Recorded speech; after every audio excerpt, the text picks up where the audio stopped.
இன்னைக்கு உங்களுக்கு சூழ்நிலைகள் எப்பேற்பட்டதா இருக்கட்டும், கர்த்தர் உங்களை நடத்துவார். கர்த்தர் உங்க கரத்தை பிடித்திருந்தார், ஆனால் கர்த்தர் உங்களுக்கு நன்மை செய்ய அவர் தயை பாராட்டி இருப்பாரானால் அவர் உங்களை நடத்துவார். என்கிட்ட சொத்து சொகம் இருக்கு, என்கிட்ட லேண்ட்ஸ் இருக்குது, என்கிட்ட பணம் இருக்குது, கர்த்தர் அதை எதிர்பார்க்கல. எப்பேற்பட்ட பணக்காரங்களாய் நீங்க இருங்க, எப்பேற்பட்ட ஆசீர்வாதங்கள் நிறைந்தவங்களா இருங்க. தேவனை நோக்கி பார்க்கிற கண்ணு உங்க கிட்ட இருக்கிறதா? தேவன் கிட்ட சொல்லுகிற வாய் உங்க கிட்ட இருக்கிறதா? காரியங்களை தேவனுக்கு தெரியப்படுத்துகிற வாய் இருக்கிறதா உங்ககிட்ட?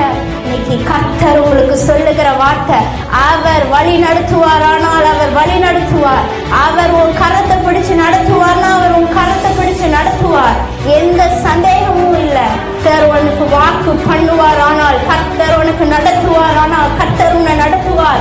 வெட்கப்படுத்த விட மாட்டார். மனுஷங்களுக்கு முன்பாக தலை குனிய கர்த்தர் விட மாட்டார், உயர்த்தி வைப்பார்.